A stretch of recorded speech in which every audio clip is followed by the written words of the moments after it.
Guten Abend, everybody. It's quite late here in Germany. And in this live stream, I'm going to show you how much sourdough starter you should be using to bake amazing sourdough bread, just like this one. I just removed that one from the oven a few minutes ago. So thanks for joining the live stream. I'm also going to be adding chapters to this live stream in the end if you're rewatching this so that you can skip ahead to the interesting points. Just like the last time, I'm very excited because there's also going to be a Q&A session in the end, and the credentials for that are inside of the description. And so if you have a question, you can join in. You don't have to activate your camera. You can also just use the audio, but please feel free to ask me some bread-related questions. So where's everybody from? I'm very curious. So I got Leonardo, Angelica, Afsana, Sifazio, Shelly, Roberto, Obihav, and I hope Dorothy as well. So yeah, thanks for joining. Like on the last stream where I covered the topic on how to actually make a sourdough starter, I prepared a few small slides which I will be showing you, and then in the end we will be doing the Q&A. Okay, let's go. Let me share my screen. I hope that's working. I hope everybody is able to see my screen. So, how much sourdough starter? This is a very important topic because if you use too much, you might end up having a pancake because your sourdough has a little bit too much acid in the end. If you use too little, fermentation might be a little bit slower. So that's exactly the topic that I'm covering today. So yeah, agenda. Quick recap how to make a starter. I did that in the last live stream. So if you don't know what is a sourdough starter, really nothing to worry. You can just go ahead and watch the other live stream where I show you exactly how to do that. Then we'll have a look at what the inoculation rate is. That's a fancy word. Bakers sometimes like to use fancy words.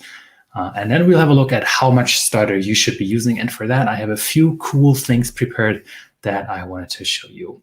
And yes, to finish this off, we have a Q&A again. Login credentials are inside of the description. Are you ready? I figured I'd tweak this presentation by just adding a few random GIFs from time to time so it doesn't get too boring. Recap. Yes, already told you. I showed you in the last episode how to make a starter like this. I had the starter for around, I think, must have been 3 years roughly. This one is called Bread Pit. You should always give your starter a nice name. And this has been baking me bread for a long time now. A starter is always a great thing to have, especially if you don't want to buy any yeast, for instance. But also the overall flavor of sourdough adds to bread. It's just amazing. You have the slight tang coming from the sourdough. It really makes a bread unique. You are baking bread like our ancestors did. Oh yes, and that was the picture I used for the last stream. I don't know if you saw it. If not, I'll also be linking this in the end. There I'll show you how to make the perfect super active starter. The inoculation rate. Yeah, let's first check on the inoculation rate. That's actually just a fancy word, but it's actually quite simple, which I'll show you now. Example, let's say you have 500 grams of flour. And then you are going to add 100 grams of starter. In the end, I'll be talking about how much starter you should be adding to your sourdough. Just an example. Then the inoculation rate, it's quite simple, would be 20%. 50 grams of 500 would be 10 grams. Sometimes I like to do some errors on math, so please feel free to correct me if I'm saying some random stuff, but I think this one is quite clear. 10% of 500 is 50. So twice that makes 20%. If you were to using 50 grams, then your inoculation rate would be 10%. Whoa. Wow, yes. The rate allows you to control the fermentation speed. So in general speaking, the more starter you're adding, the faster your dough is done fermenting. And fermenting is the process of where tiny yeast and bacteria, which live inside of your sourdough starter, are converting your dough into something delicious. Some might even say they are farting, they are creating CO2, and that's what's giving you the oven spring in the end. So if you want your bread to be done faster, you should be using more sourdough starter. If you want your bread to be done slower, you should be using less sourdough starter. Oops, I went back. Whoa. So how much starter should you actually be using? Generally, 20% of your flour, baker's math, is a good idea. So for 500 grams of flour, you should be using roughly 20%. That would be 100 grams of sourdough starter. This formula almost always works. But there's a but coming to this. Yeah, that's one of the amazing things about sourdough baking, but also one of the annoying things, that it's always a little bit more complicated. Yes, it's why so complicated. Now, this depends on what kind of bread you are trying to bake. On the left-hand side, we have wheat or new spelt. So new spelt is pretty much a crossbreed with modern wheat. If you're curious, I went to a mill in summertime. The video has been added a few weeks ago where I show you exactly how different flours are made. There we are also talking about new spelt and old spelt. On the right-hand side, you have rye bread, old spelt, emmer, and einkorn, for instance. So depending on what you're trying to bake, you have to adjust the inoculation rate a little bit.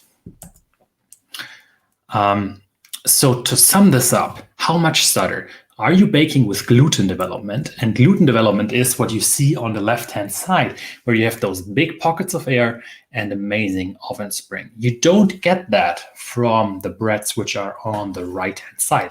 They might still contain a little bit of gluten, but definitely not as much. Gluten is what holds your dough together and allows your yeast to inflate that gluten. So if you don't have that much gluten, then it's a different process pretty much. So are you baking with gluten development? Max 20%. When I started baking, I always used around 40%, and I ended up baking lots and lots of Frisbees. But I adjusted that. I reduced it to 20%, and my breads have been getting better and better. Some might go a little bit higher, 25%, but in my personal experience, I never go max to 20%. Baking without gluten development. So emmer, rye, and old spelt, did I forget something? Einkorn. Then you can even go up to 100% starter. Yes, that would actually also work. You can go much higher in terms of starter, and you will have much more sour bread in the end as well. Depends, of course, on what you personally like, what you like to eat. But you can add a lot more pre-fermented flour to the mix. That's definitely going to work. I've been baking rye bread with 80% starter, for instance. So that's definitely going to work.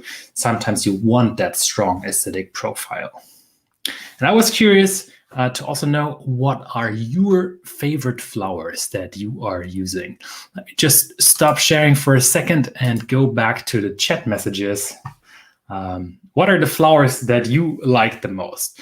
I know we Germans, for instance, we love to use rye flour, but I don't think it's so popular. Maybe in the Nordics as well, but I think in other countries not as much. Okay, so Jet is saying, let me put that on the screen. Is it 20% of flour or flour plus water? Excellent question, Jet. Thanks for sharing. Wow, this is a cool functionality to show the message on the screen. That's 20% just of the flour. So 500 grams of flour, that's what you calculate everything on. That's called baker's math, pretty much. Everything is calculated based on the flour. Reason being, bakers don't just bake one loaf, but they bake 100 or 200.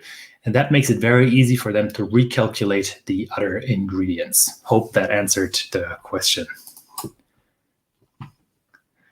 And hide. And so, interesting. So C. Fazio says, modern spelt with a bit of rye. Yes, that's a good choice. I love spelt as well, although I have not baked with it so much.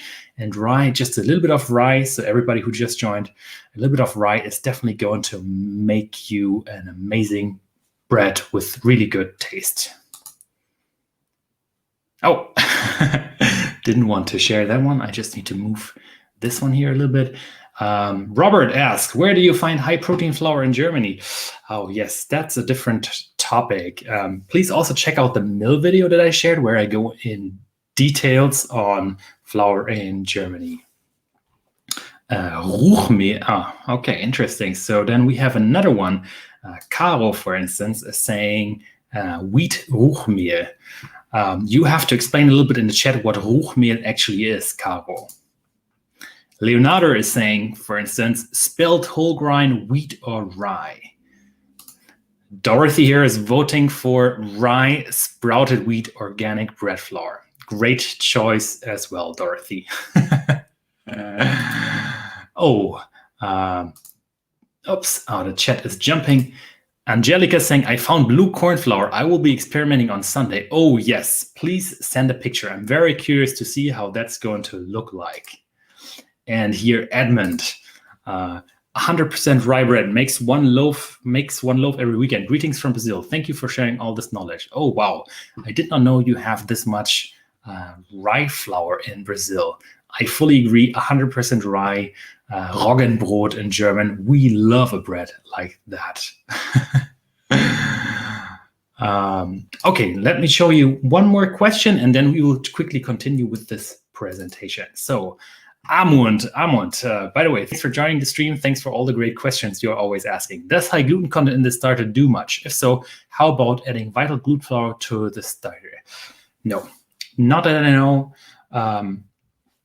If you're using rye flour, you don't have as much gluten inside. The only difference that you will see is that the size increase here of this starter when you are using bread flour, for instance, to feed your starter, which I generally don't recommend. Maybe a mix of bread flour that might just be doubling in size, like this one now, but it might be tripling or quadrupling. Is that the correct word? In size, for instance.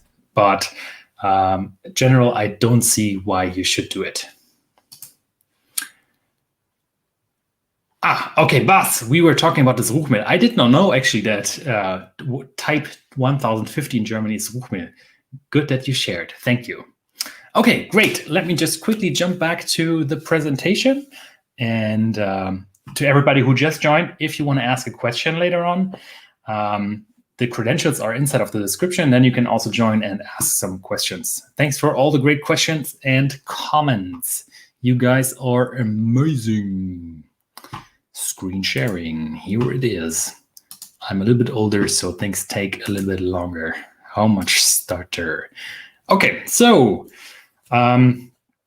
baking with gluten development. Yes, for the category which I listed here on the right, it can be up to 100%. So you can use a lot more starter, for instance. And what you need to know is you can make the schedule work for you based on the inoculation rate that you have. And I love doing flowcharts. You might have noticed in the videos. Maybe that's because I'm originally a software engineer. What do you want to bake? Do you want to bake bread at room temperature, or do you want to make a room temperature based bread which you can eat the same day? For instance, let's say you have dinner and you want to have a bread ready for dinner. Then I would recommend you to use around 10 to 20%. For Germany temperatures, probably always around 20%. But if you're living in the tropics, if it's very, very, very hot, then consider reducing that. I'll be showing you a couple of timings in just a little bit. If you want to bake an overnight bread, then at least right now in Germany, I'm typically using 20% because my fermentation is just so slow. So just 20% starter. However, if you're living in the tropics, then I would recommend you to also maybe try 5%, or you can even use a little bit less. If you want to slow ferment in the fridge, which I did a couple of weeks ago, then you can use more. You can use 20%, for instance, as well. You could probably also be using a little bit more, but not too much. I've tried making a sourdough bread over 200 hours. Unfortunately, It didn't turn out as good as I hoped, which happens quite a lot if you're a sourdough baker. There's so many fails, but then there's also so many great successes, like this beauty here, for instance. So give it a shot. It's very interesting. The taste of this bread is very interesting. It's definitely not as acidic as a room temperature proofed one. Okay, example table. Yes. To all of you who have seen some of my videos, you know that I made this one table, for instance, which I will be sharing for right now.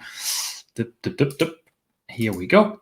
You can find it on table.the-bread-code.io. And what this table is showing you, so I didn't develop the original table, but I just took it and made it a little bit more beautiful. What this table is showing you here, based on the starter percentage, for how long you should bulk ferment and how long you should proof. So bulk ferment is when you add the starter to your dough, and proofing is after you shaped your dough, the proofing stage starts.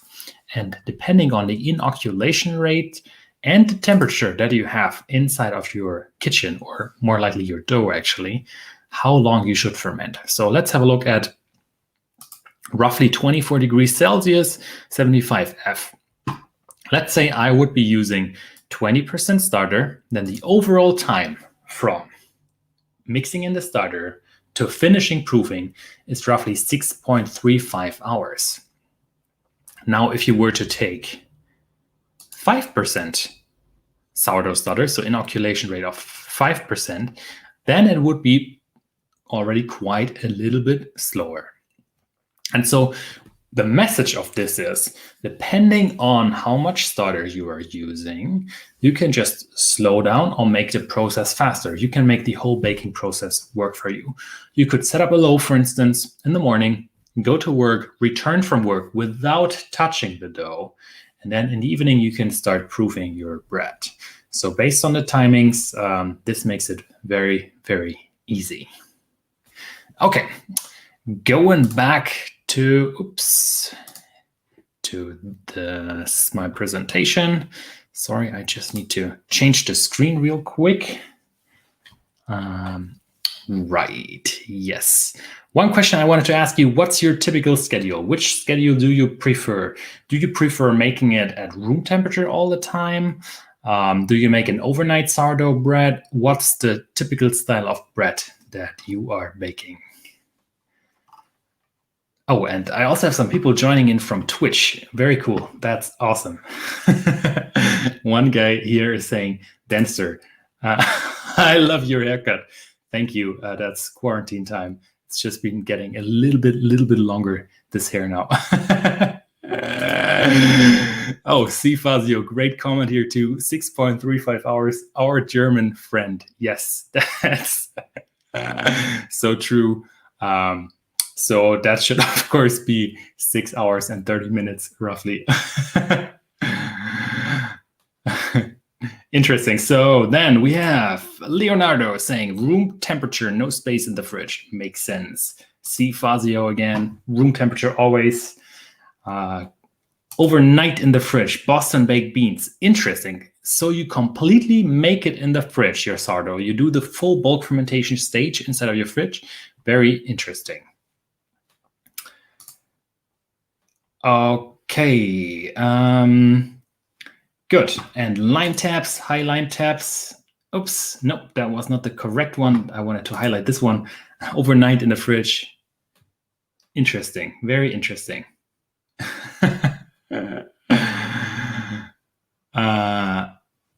Does the flour you use also influence the times in your spreadsheet? I wouldn't say so much, at least not in a way that I noticed, but it's actually a very good question. If you do some more investigation on this, I would be very happy if you could share me the results of your experiments. But so far, I haven't noticed a major difference. Okay, and then Jackson Heritage says, nice picture, by the way. Overnight room temperature. Yeah, that's actually also, I think personally, I like the overnight room temperature also the most because it feels good. You're sleeping and your dough is fermenting, doing some work while you're sleeping. Greg is saying final proof in the fridge. Interesting. That's awesome. Yep. And here, Jose.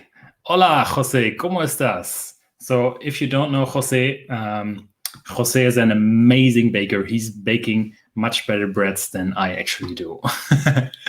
So when it's cold at room temperature, use 25 to 30% starter to cope with the slow fermentation due to low temperatures. It works more or less like 20% in summer.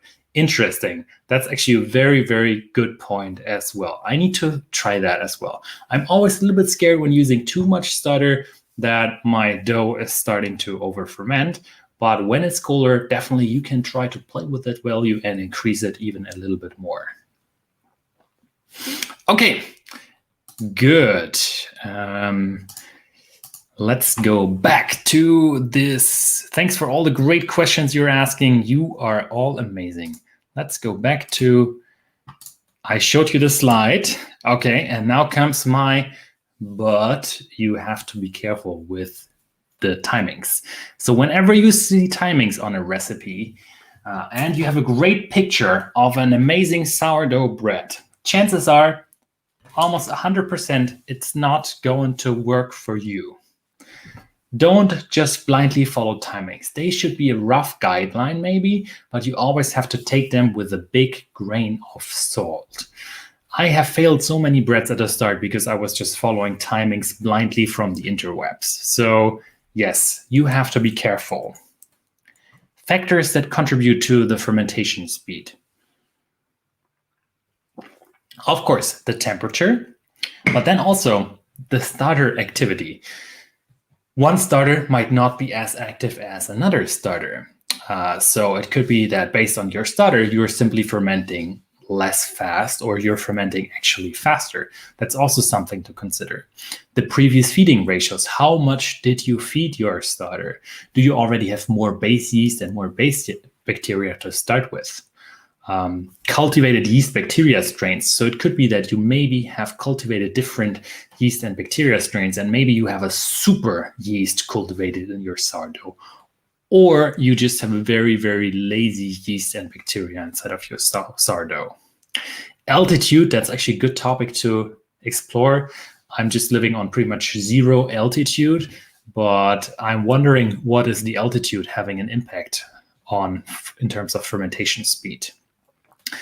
And maybe also the flour that you're using. That was also a comment that was previously mentioned. So actually, in my experience, when I was making a whole wheat bread, for instance, just with whole wheat flour, I noticed that the fermentation was a little bit faster, for instance. So those are all factors that you have to consider. So it's much, much more complex than just simply putting a time frame on this. I know this is, I love this GIF. This is quite frustrating and it's a little bit mind-blowing, and you might be thinking, okay, wow, this is so complicated. And there's a simple solution. And to everybody who knows me, please write a comment in the chat. What do you think is going to be the simple solution? I'm very curious who guesses what's coming next. Who knows me? Hi, Pao. Your channel is amazing. Thank you so much, Pao. Greetings back. So, who knows which simple solution I'm going to present next?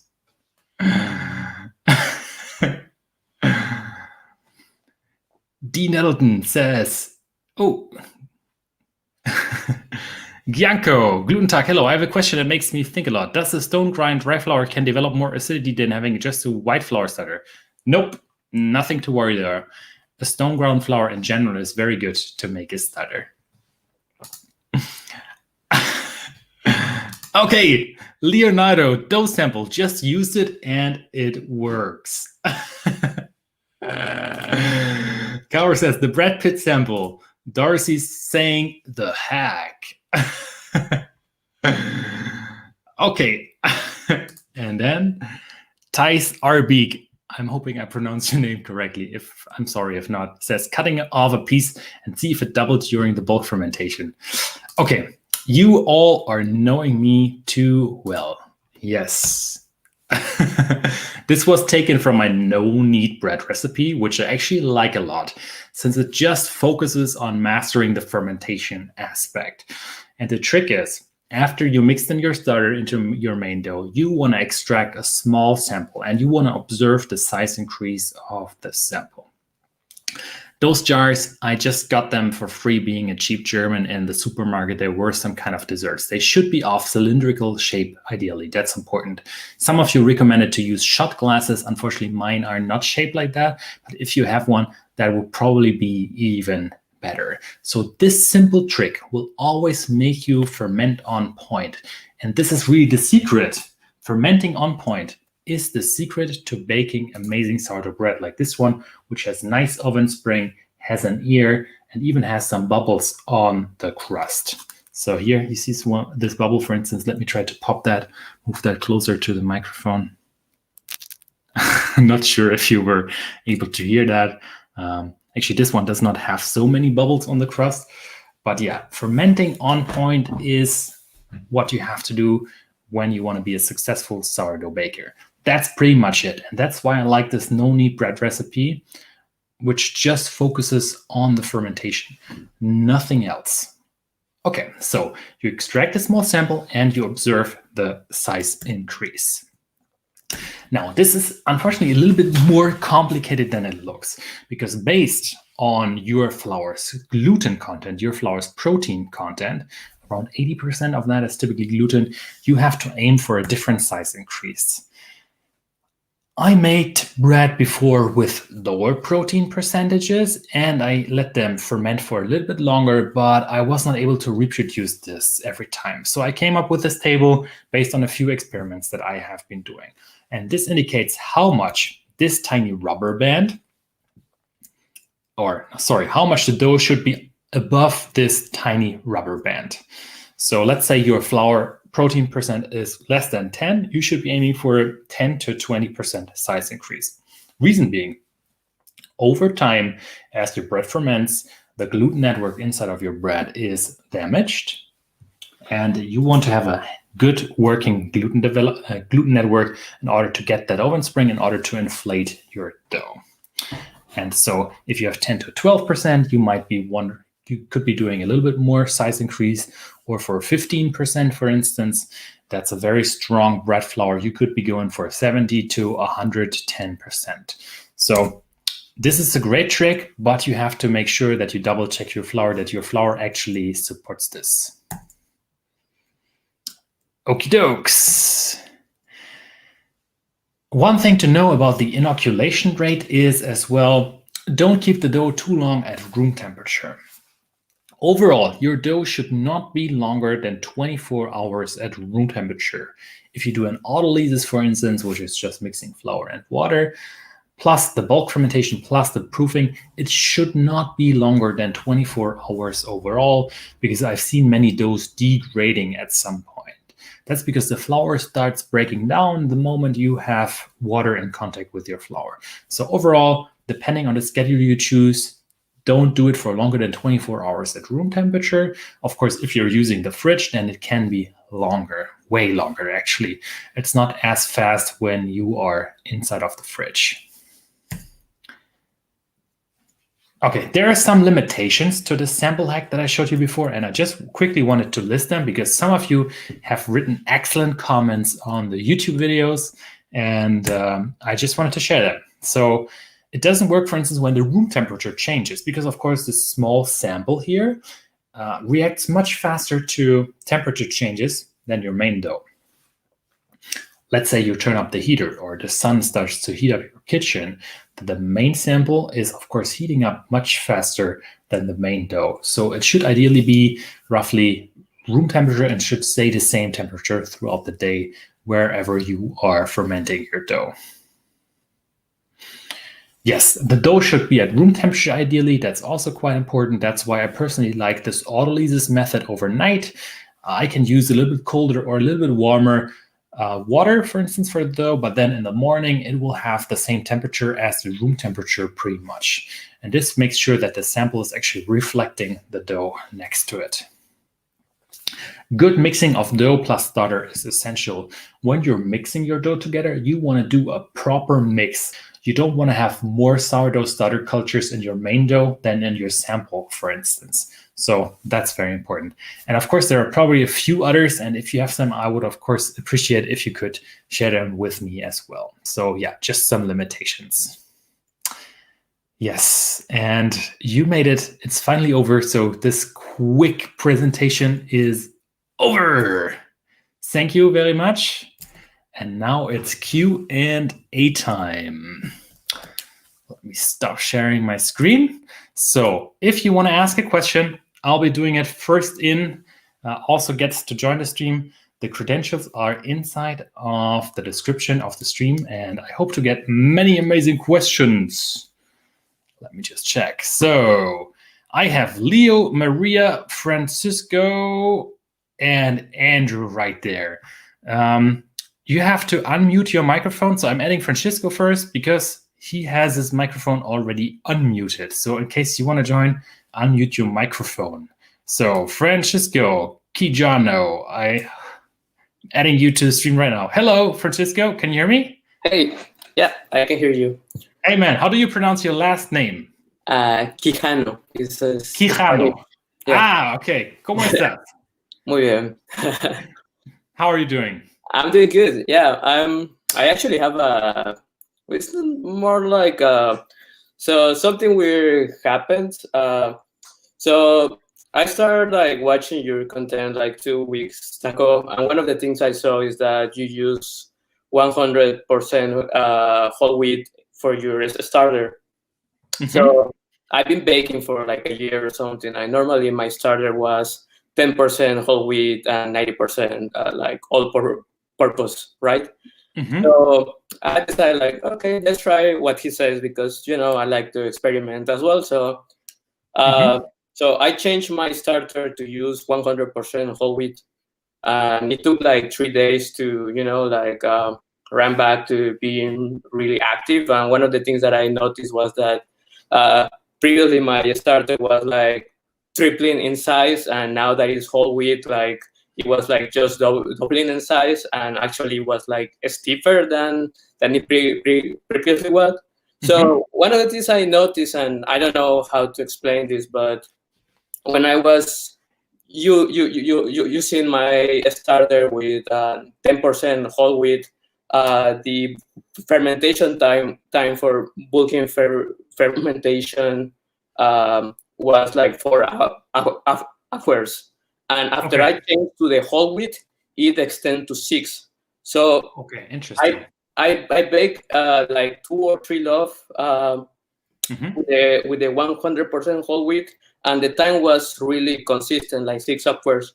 And then I decided to go back to my previous starter, and then the time went back to 4 hours. So I was having lower times of bulk fermentation when I was using 100% whole wheat.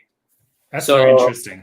My question was why this is happening, and really I like that's I think I really like the faster times of my previous one, because like, you know, you get the bread faster. For how long do you do the autolysis on you? Do you do an autolysis where you just mix flour and water? No, I just do I mix all of at once at the same time. Yeah. So one thing that is good from a longer fermentation, for instance, is if you don't do an autolysis, but the longer you ferment, your flour also starts to break down, and you will get more of an open crumb in the end. So a longer fermentation, yes, of course, you don't have the bread as much, but it also has other benefits. Right. Going back to your question, why is that the case? It's actually very interesting. When you set up your starter, did you set it up with this mixture of 90% all-purpose flour and 10% whole wheat flour already, or how did you set up your starter initially? When I started, when I did the starter like way back like a year ago, I started like I did like 100% whole wheat like for 4 days, and after that I changed to 10% whole wheat and 90% all-purpose wheat. Okay, so the only thing I could imagine why this is happening, and this is just a guess, but maybe you trained your starter over this time, since you have been doing this for a year, to just work excellent with this all-purpose and slight whole wheat mix pretty much. So your yeast and bacteria maybe have even evolved, and they're now perfect at fermenting using that mixture that you previously provided. That's one of the things I could imagine happening. So if I keep the starter with a 100% whole wheat going on for a while, at some point it may catch up with the other one, right? Yes, exactly. In general, the whole wheat has more nutrients, so that's what the yeast and the bacteria loves. So in my experience, the most active starter I ever had was when I was using rye flour, for instance, to make this starter. But yeah, please keep me posted on this. This is definitely very, very interesting. Yeah. Okay. Thank you. Thank you very much. Take care. Have a nice day. Thank you. So thank you, Francisco. Great question you asked there. Okay, so if somebody wants to dial in, the details are inside of the description. To the others which are currently in the queue for joining, I got Maria, Leo, and Andrew. Please unmute your microphone real quick so that I can add you to the stream. And while we are waiting, let me also quickly read through the chat. If you have questions, okay, Liliet Cardoso has a question, for instance, how does oil or butter affect the bread? I would say mostly probably in terms of taste. Of course, the more you use, you are also going to reduce the amount of gluten pretty much. So you have to find a good ratio. But other than that, when I added a little bit of butter, I didn't notice that much of a difference. Same with oil, for instance. It just helps to add a different flavor, pretty much. Okay, Amund is asking, if I use whole wheat with added vital wheat gluten, does the table still work with a new enhanced gluten level? Yes, that's still going to work. But as I said before, I very much recommend you to use the sample. Just use the table to get rough guidelines, but the sample is definitely going to make you ferment on time. So that's much better than relying on the timings. Okay, great. So Leo is there. Leo, hello. Leo, greetings to Munich. You're back. Howdy. Yes. Henrik, I have a question similar to Amund on the same lines about the table you just answered. So, for example, first question would be: does that table is independent of the inoculation, as I mentioned before? Is that independent of that? And also, my question would be about when we are. Sorry, you're a little bit hard to understand right now. Okay. Can you try one more time the question, please? Just repeat it one more time. So the question is if the time or the percentage you have in the table is independent of the inoculation, the percent of the inoculation you mentioned before. And just to let me just share my screen one more time. Is this actually working? Oh, yes. So we are next to each other and we can see the screen, I guess. You were referring to this table, right? The size increase? Yeah. Yes, it's independent of the inoculation rate. Yeah. And another question, Hendrik, is what about if I like, for example, to mix some wheat flour to the bread flour, you know, and I'm not sure also how much this may also change that. So, for instance, this bread, which I baked right here, this one which I showed before, this one has around 20% whole wheat flour added to the mixture. So in my experience, if you go a little bit higher than 20% of another flour, the properties also of the dough change a little bit. So try going at the start for 20%.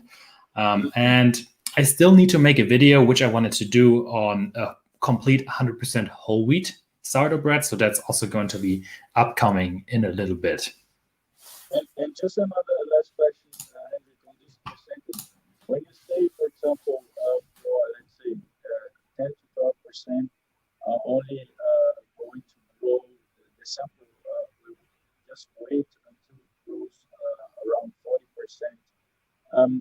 Do you mean that it won't grow more, or we can wait to grow, but then the problem we can't get the open spring? Yes. How is it?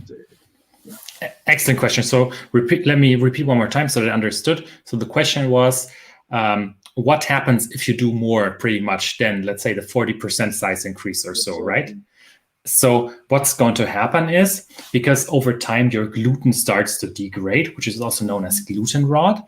And then after you pass that point, your dough is going to become very, very sticky. So you can work the dough at the start, but then at some point it will be so sticky that you can't even touch it anymore. If you try to stretch and fold it, it will just tear apart. This is also known as over fermentation. So that's going to happen when you pass that point. And the more gluten you have, the longer you can ferment, because you have pretty much more gluten, which can also be destroyed in the whole process.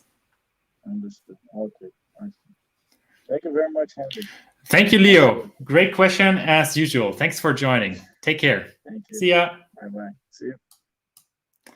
Okay, then next up, I'm going to be adding Maria. Maria, hello. Can you hear me?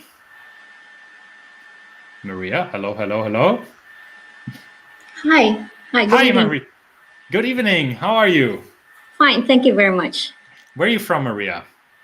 Well, I'm originally from the Philippines, but I'm here in Germany. Ah, nice. In Germany. Where in Germany?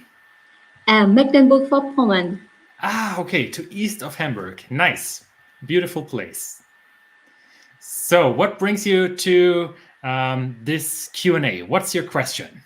Well, you were referring to the room temperature. And for me, it's rather relative. Here, the room temperature is 20 degrees. So what is the ideal temperature are you referring to? You mean the ideal temperature to make a sourdough bread? Yes. Oh, that's a really, really good, but also tricky question that you're asking, because the temperature also influences the flavor of your bread. And generally, the colder it is, I would say the less sour your final bread is going to be.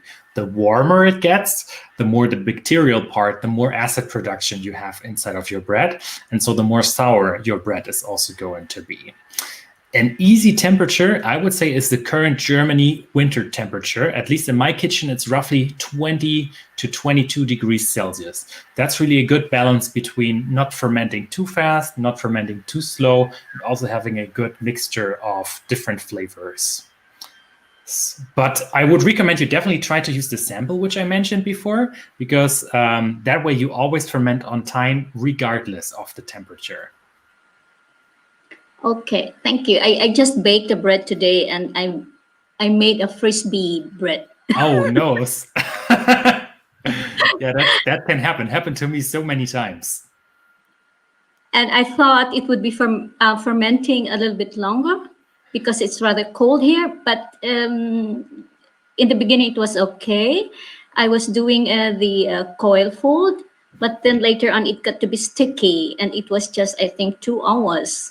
Yes. Okay, maybe your sourdough starter has too much acid. Try changing the feeding ratio of your sourdough starter to maybe 1 to 5 to 5. So 1 part of old sourdough starter, 5 parts of flour, and 5 parts of water. Yeah, and that's what I did last night.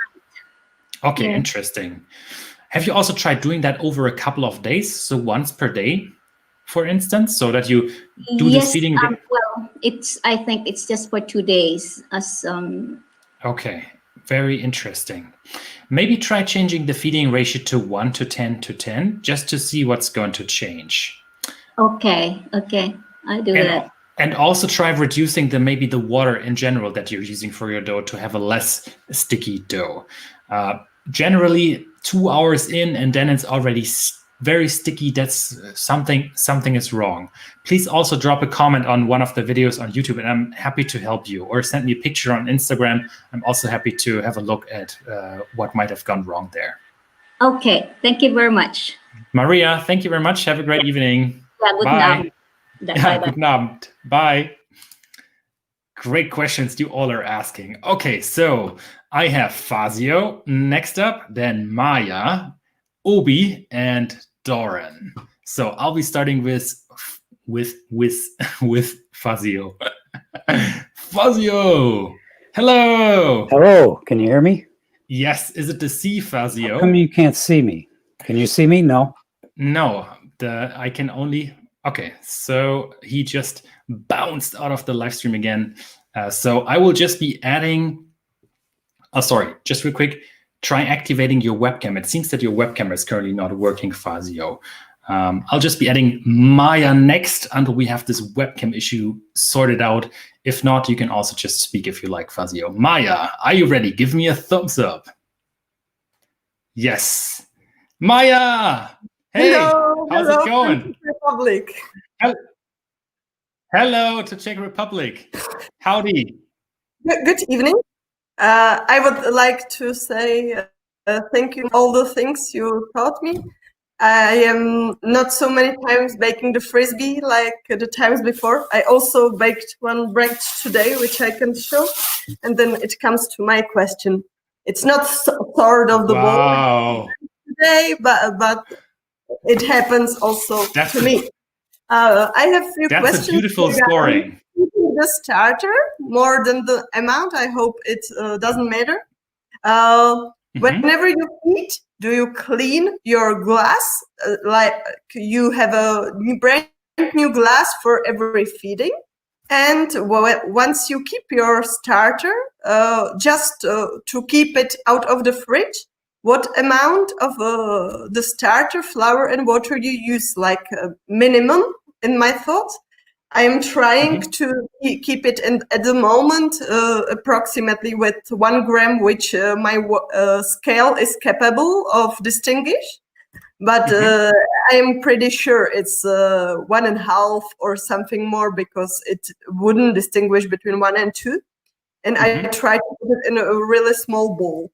But my question was whether you normally use just the dirty glass, that you remove all the starter and put water and flour into it, or you just put some little amount from the starter to the glass and you feed it?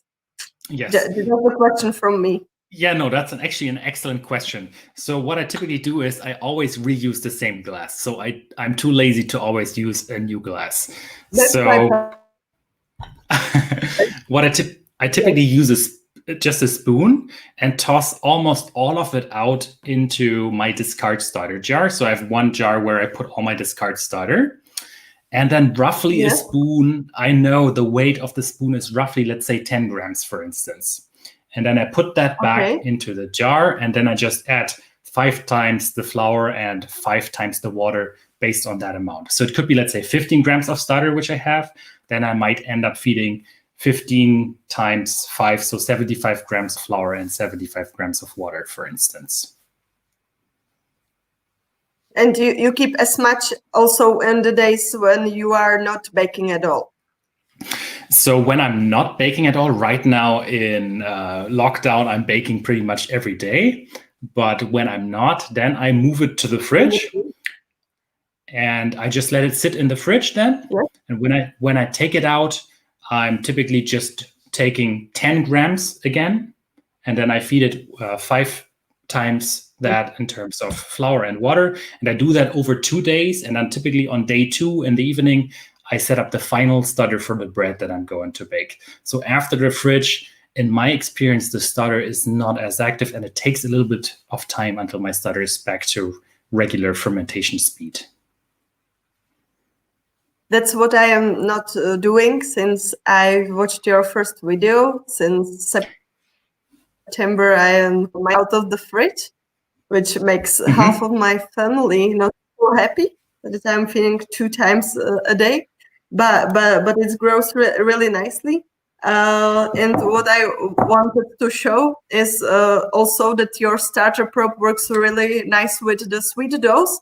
And you can estimate then quite easily what's working in your dough. I don't know whether the webcam will show it that nicely, but you can see what's happening inside your sweet dough and go on point, not because of the amount it rises. That's important for putting it in a shape you want to bake it.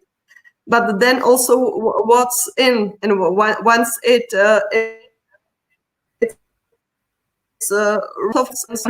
then it's definitely the last time you need to bake it. It's only what I was wanted to tell.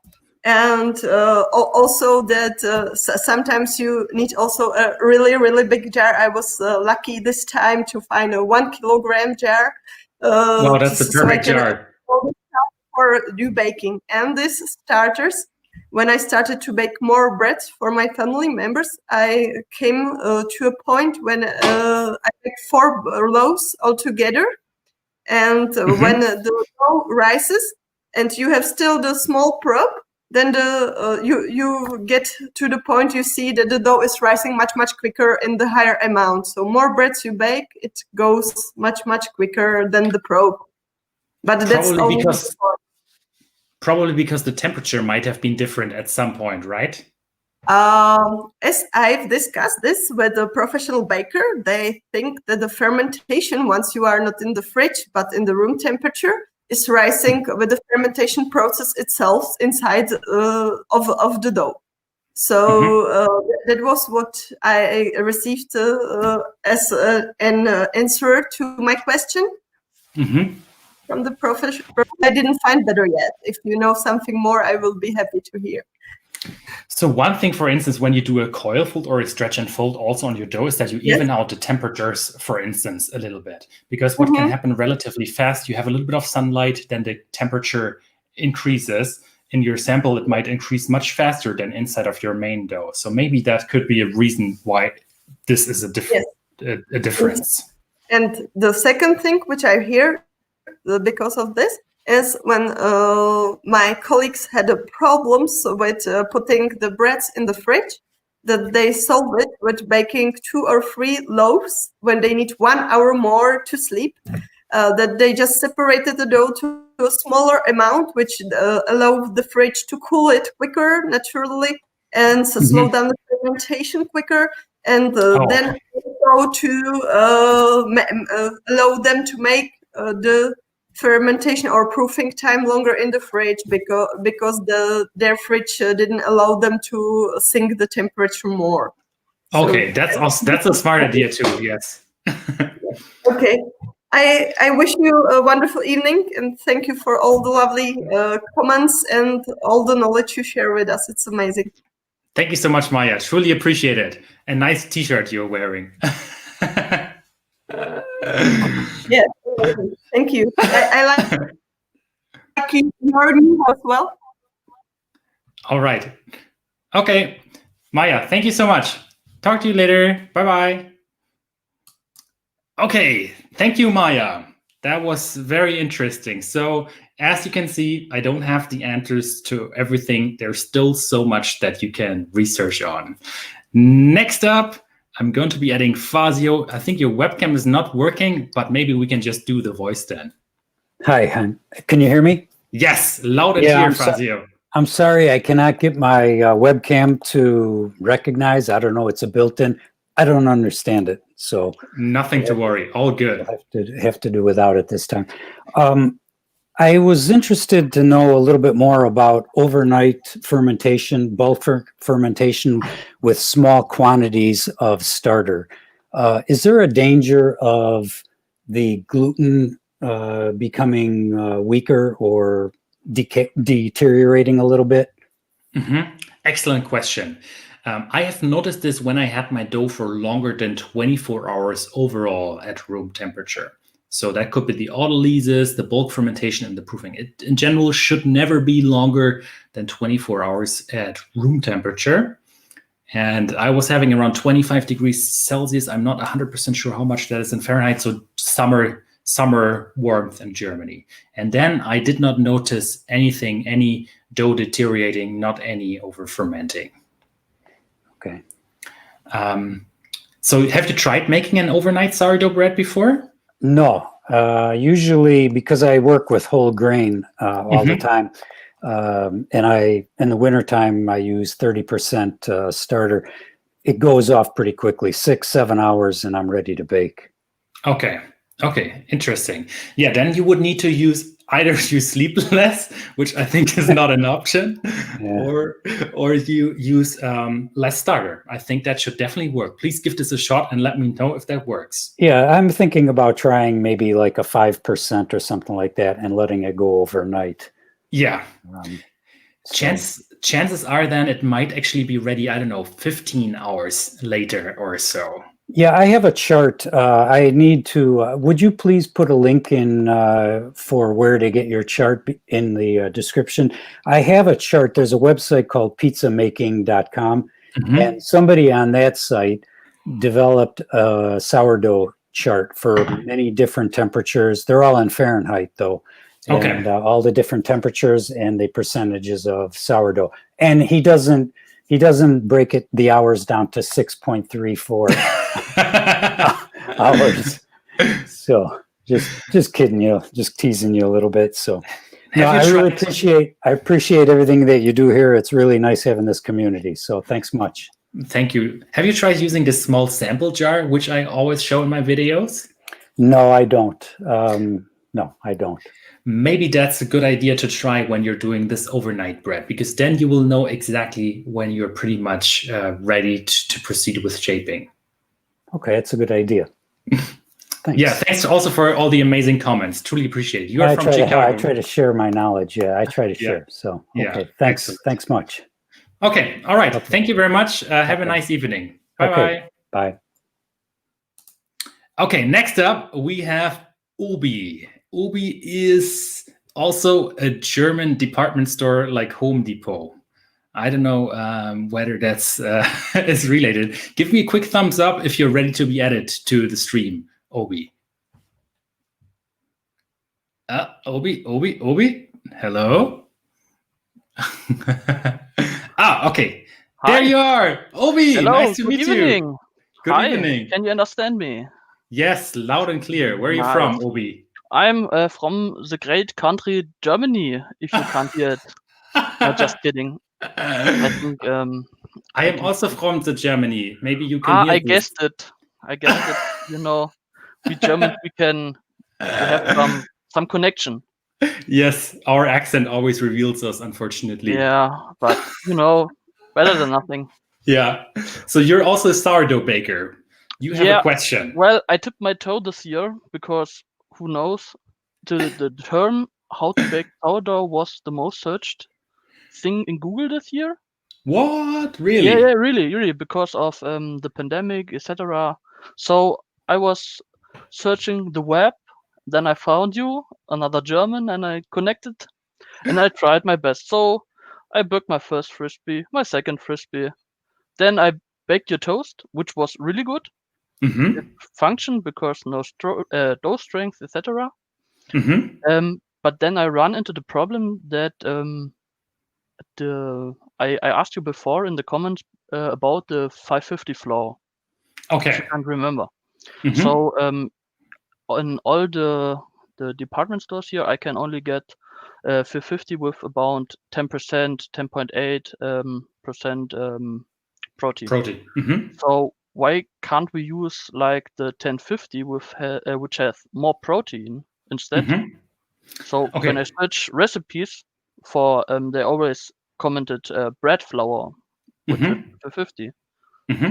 This was the question. Excellent question. So just to the others. So in Germany, we have a scale of flour, and we always use the term, let's say 550, for instance. That would be if you burn 100 grams of this flour, how many minerals are left? And the higher this number, the more minerals you have, and the more parts of the grain are still inside. So the lower the number, the lowest you get is 405. The lower this number, the only smaller parts of the grain you have inside. So 405 would be cake flour, for instance, and 550 would be all-purpose flour in the US, but also it would be bread flour. So you're using the right flour already. Yeah. So the T1050, so 1050, has more outer parts of the grain. And there's also some protein, but it's not necessarily gluten that you have inside. Ah, okay. So that's the difference. So the protein isn't the same as the gluten we need. Exactly. Okay. Yes. Okay. That's a good information. Yes. Thank you. That was really, really good, or it's really good to know. And I've write down another question, if it's okay.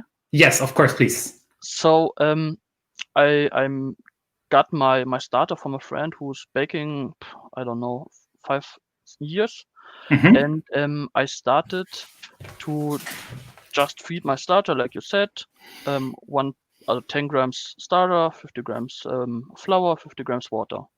Over and over and over. At one point, I didn't bake for like 2 weeks, and the starter started to get moldy in the fridge. Oh, inside of the fridge. Oh, no. Yeah. So then I removed the mold part, tried to, because it's sour, and for example, on marmalade, you can also just put the top layer of the mold away and can still use it. So took the bottom part, started again, no problem. Starter was okay. But now I keep getting mold after like 1.5 weeks if I keep it in the fridge. Here on the side of the jar? No, on the top. On the top of your starter. And that's very interesting. I tasted it. It's really sour. It's really sour. I even tried to over ferment the starter, so over the peak, and let it fall down so it gets more acidic, but it still keeps on getting moldy. That's very interesting. I checked the temperature. It's like 4 to 5 degrees, and I think 6 at the top of the fridge. And is it? First of all, I think you're doing it right. Maybe one trick to fix it, because the acid should normally be blocking out the mold. That's why I was so wondering that you have the mold actually on top of your sourdough starter. On the edges of the jar, I actually never had this, but I've heard many people having this. But on top of your starter, that's interesting. Maybe try feeding your starter at room temperature and just let that sit for almost a week at room temperature. So that it's very warm, and you will have insane amounts of acid production. It's probably going to smell very vinegary, not very nice, but maybe this high acid is going to kill all the spores of the mold that might still be inside of your starter. So just start a normal starter and then forget it for a week, check it if it's okay, and then and that's actually a good idea. And then try afterwards. It's going to be very inactive because the yeast also doesn't like this acidic environment. So you will have to do a couple of feedings, let's say 1 to 10 to 10 or 1 to 5 to 5, whatever. Yeah, that's what I guessed. But we'll try it. I will keep you informed. Yes, please do. And by the way, for the flour, I just wanted to add, a good place to buy flour in Germany could be, for instance, at Rewe or Edeka. You sometimes have 12% protein flour. But if you check my blog, I also wrote a small article on flour in Germany. I read it. Okay. I also saw type 00. That's like pizza flour. Can I use something like that? Yes, definitely. So that would be type 405, just with a higher protein content, pretty much. So I could use it because of the more gluten. Yes. Okay, because this is pretty available here. Yeah, that would be a perfect flour to use. Nice. Thank you. Thank you very much. Schönen Abend noch. Danke, dass du dabei warst. Danke, gleichfalls. Ciao. Mach's gut, Obi. Tschüss. Ciao. See ya. Okay, thank you. You are all amazing. Doran Cockton, you are also still there. If you want to speak, then please unmute your microphone and activate your camera if you want to, of course. Doran. Okay, give me a thumbs up, then I'm going to add you to the stream. Okay, great. Doran. How's it going? Hi, can you hear me? Loud and clear. Thank you. First of all, I'd like to thank you so much for a wonderful, wonderful YouTube channel. I've learned so much from you. Thank you very much. Truly appreciate it. I've been baking sourdough bread for now like 7 years, but most of my mistakes were fixed with your channel. So I thank you for that. Very appreciated. Thank you. I have a couple of questions though. Does fermentation time and the bulk fermentation and the proofing changes if I use beer instead of water?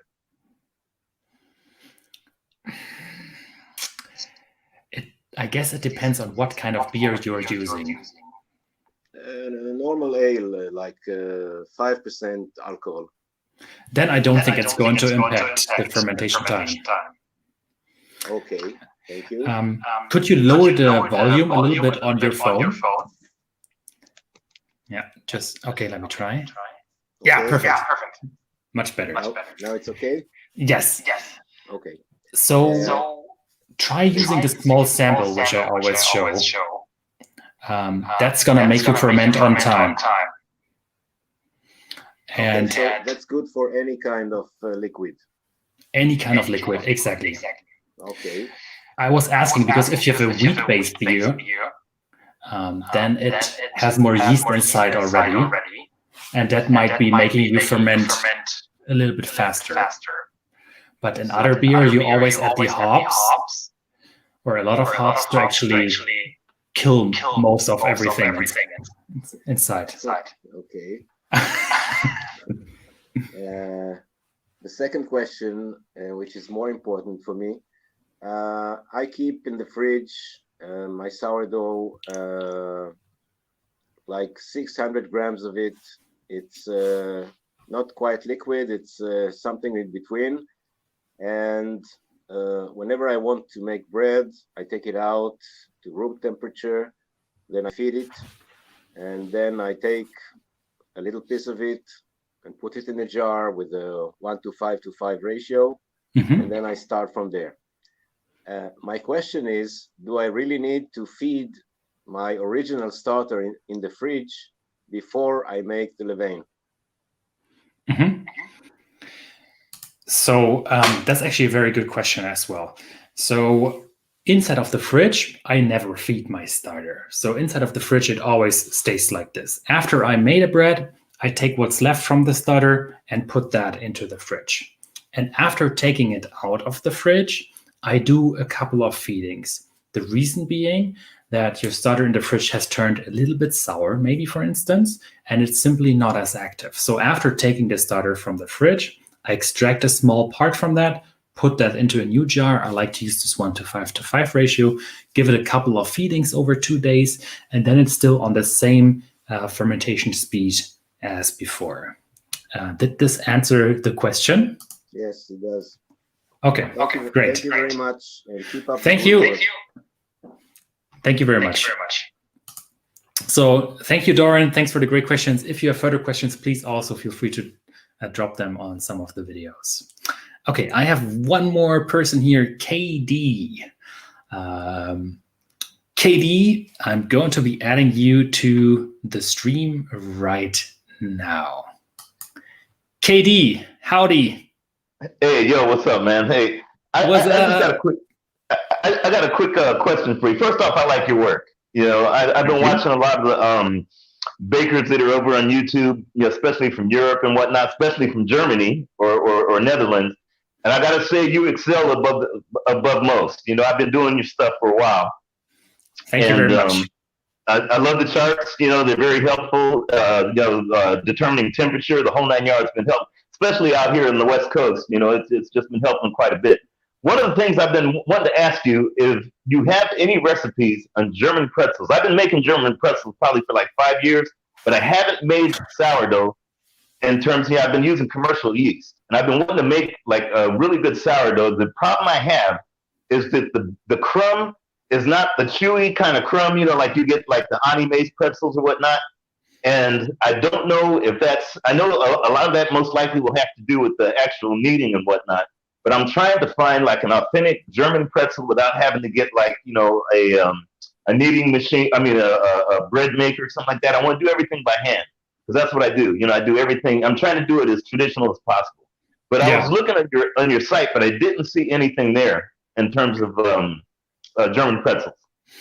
Yeah, it's a great question. And personally, I love a good pretzel. So delicious.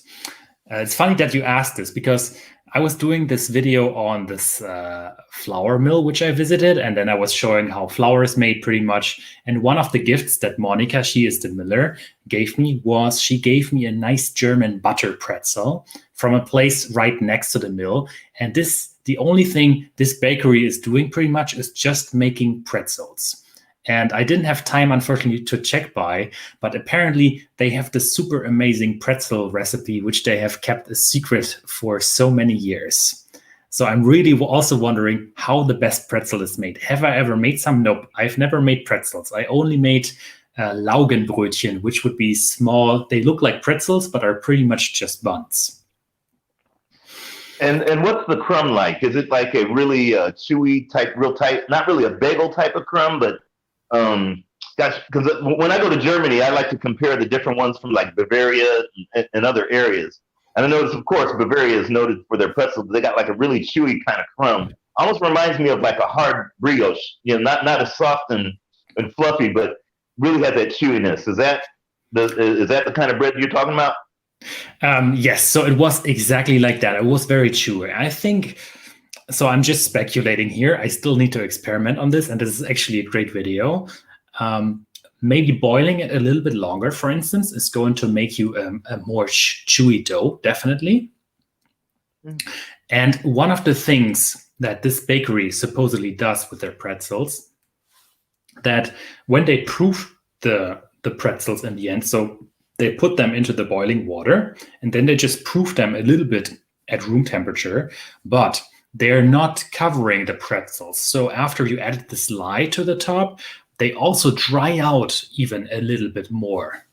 And apparently that's the secret that they're doing different than other bakeries. So maybe that's also something you could try out. I've never done that. I've always done it, you know, after using the lye solution, I'll go ahead and bake it immediately or I'll freeze it. But I've never tried that. I wanted to just give you a little heads up. Now, I'm a very lazy type of individual. I don't like, you know, because my schedule's all over the place. I don't like having to constantly feed or whatnot. This happened to me just recently because I've been doing the sourdough a little bit different. I left it in there forever, forgot to feed, and I can tell when it's hungry. You know, I can tell, you know, I see the nice little skim of, you know, and it smells like a really good German beer. And so what I did is I did like a 1 to like 6, 1 to 6 to 6, and then a 1 to 15 to 15. And within less than 3 hours, the sourdough was, I mean, and we're talking a very small jar. The sourdough was so active, it literally completely, I mean, we're talking about maybe, you know, maybe 2 or 3 tablespoons of sourdough and, you know, and the rest, of course, I mean, or starter and the rest of it, of course, the flour.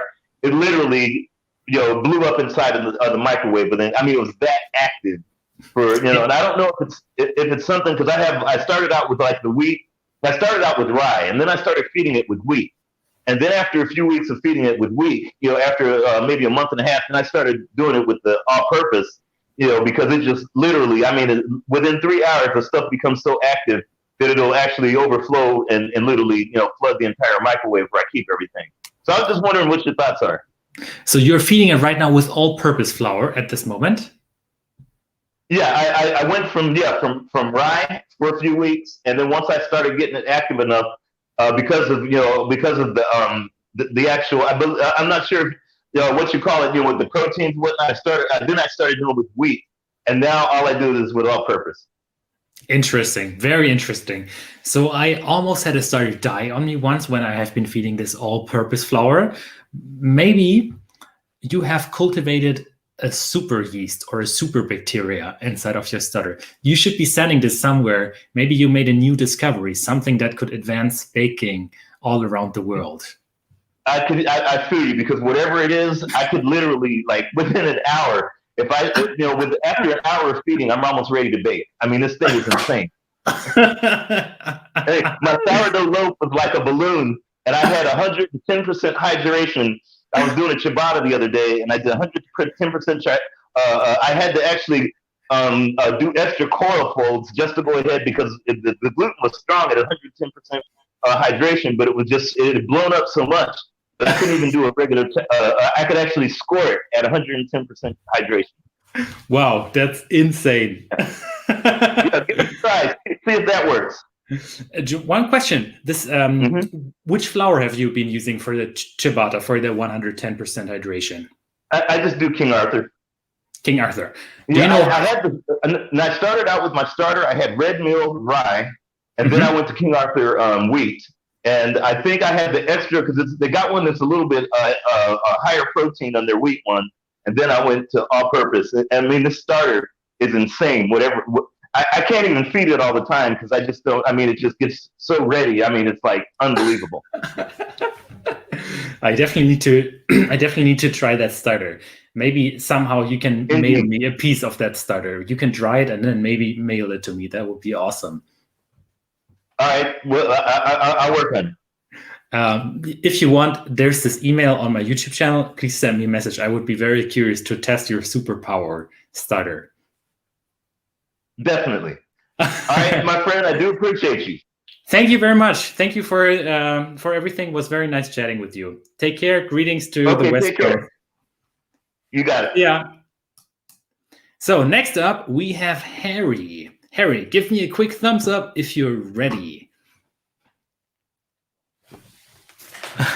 Oh, wait. I'm adding you to the stream now, Harry. Hi, nice to meet you, Harry. How's it going? Where are you from? Hi, Hendrik. Yes, just want to drop in and say hello. Normally as mobile phone. My engineer colleague, fellow Hamburg. Just want to say hello and thank you a lot for the many tips that I had from your YouTube channel. Really enjoyed the thorough, let's say, investigations that you take to cover everything around the sourdough. Really helped me a lot. I never tried sourdough. I'm working with yeast since more than 45 years and just got into sourdough roughly a year ago. And really learned. Thank you, really. Thank you. And you're from Hamburg too, you said? Yes, originally I'm from Hamburg, but I had to go, and I'm living now a few kilometers more to the south. But you see, Hamburg is home, and never left it. Awesome. I'm a little late. Particular question? Yes, I'm a little late. I don't know if this question has already been asked. I have so much sourdough.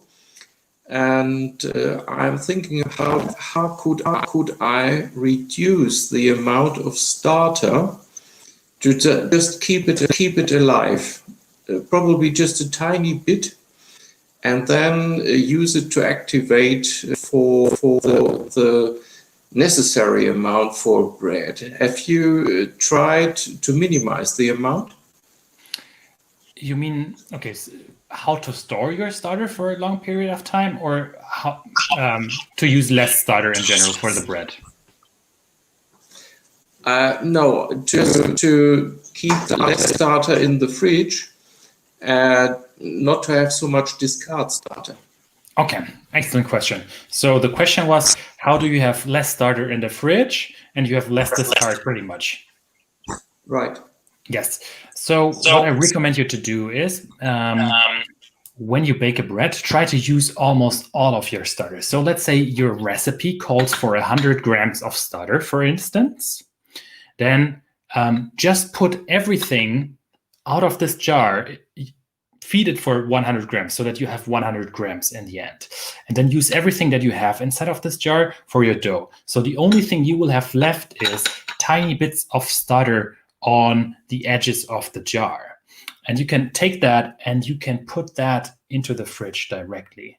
So there's still probably millions of yeast and bacteria, even if it's just tiny bits which are on the edge of the jar.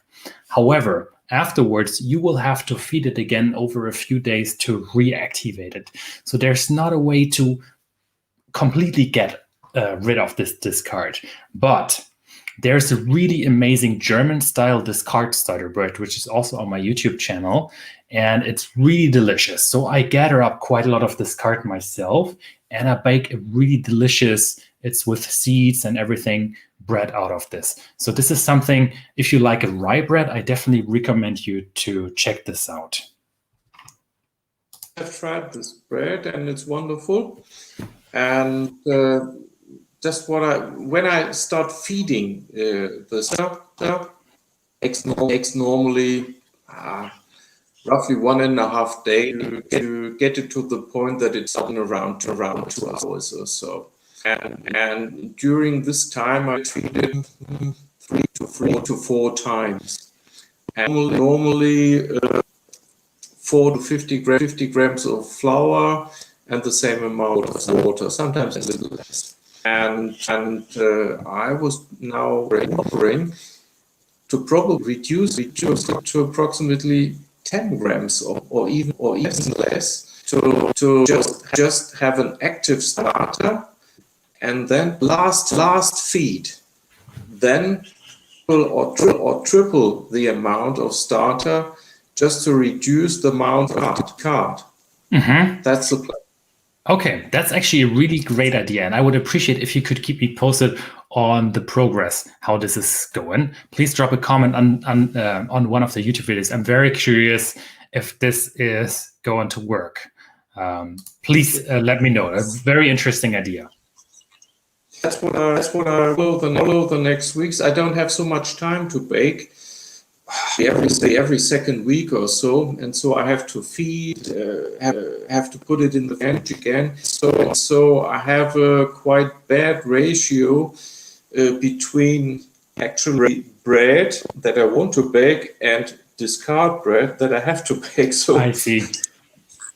I have the same amount of your wonderful discard starter bread, which is wonderful, but just one part of what I want to bake. And so when it's a 1-to-1 ratio between discard bread and bread that I want, I can't eat that much bread. Makes sense, yeah. Maybe one thing to try, one recommendation, I don't know if it's an option, but you can try baking multiple breads at the same time. And during halftime, after you remove the steam, take your bread already and place that half-baked bread pretty much in your freezer. And then once you want to have fresh bread, simply take it out of the freezer again and finish baking it inside of your oven for another 20 or 30 minutes until it has a nice dark crust. That could also be a good trick maybe to help making the whole process a little bit easier. That's what I do with my baguettes. Okay, perfect. Yeah. Baguettes that we have tomorrow. Okay, so nice. Start the starter, and I give you some feedback in the future. Thank you so much. Thank you, Harry. Thank you, Henrik. Have a great day. Bis dann. Ciao. So many amazing questions from all of you. Thank you so much. Okay, so right now there's nobody else in line to join the Q&A. Now is your last chance. Let me just have a quick look at some of the comments you're writing. By the way, if I missed your comment inside of the live chat, please drop a comment under the stream. It's going to be on YouTube and Twitch in the end. And then I will be happy to answer your questions as well for the comments there. I'm very bad at multitasking. I'm more of the single tasking person. So please, yeah, in case I forgot that, I'm sorry. Please drop another comment under the video and I'm happy to help. So just summing up what we learned today, one more time, the inoculation rate is important. You can make the whole process work depending on your schedule. So you can use more to make the whole fermentation process a little bit faster, or you can less to make it a little bit slower. And I shared this table, which I'll be also sharing in the description of the stream. Have a look at it. I definitely recommend you to have a look at this small sample jar, which I always recommend to use. And yeah, oh, just one quick outlook. The next video on the YouTube channel, let me just quickly check that I actually have a picture. Yes, the next video on the YouTube channel, I'll be uploading it tomorrow. And oh, wow, this bread, those two breads, actually turned out amazing. So this is one of the breads that I've been baking, and I wanted to experiment a little bit because I thought if you want to have an open crumb, it's always best to proof inside of the fridge, which is also known as retarding. So what I wanted to do is I wanted to test proofing at room temperature versus proofing inside of the fridge, which actually has the best crumb. And I was surprised, really surprised by the results of this experiment. I'll be sharing them tomorrow. And this was just one of the breads that came out of this experiment. And this was, to me, a big surprise. This was actually the winner. Look at this nice bunny shape, nice open crumb. This to me is the perfect sourdough bread. So that video is going to be online tomorrow. And then next week, the first video I'll be doing next week is going to be the Dr. Dough, where you send some pictures. I'll be reviewing some of your breads that you have been baking. Great. Let me just end this by saying you are all awesome. Thank you for the nice words. Thank you also for posting so many comments. Truly appreciate it. I love reading them. You always challenge me. I learned something new, and it's a lot of fun baking with you and becoming a better baker. So then I would say good evening. It's getting late here in Germany. Thank you so much. Take care. All the best. And more than everything, may the gluten always be with you. So vielen Dank. Bis bald. Thank you very much. See you soon, everybody.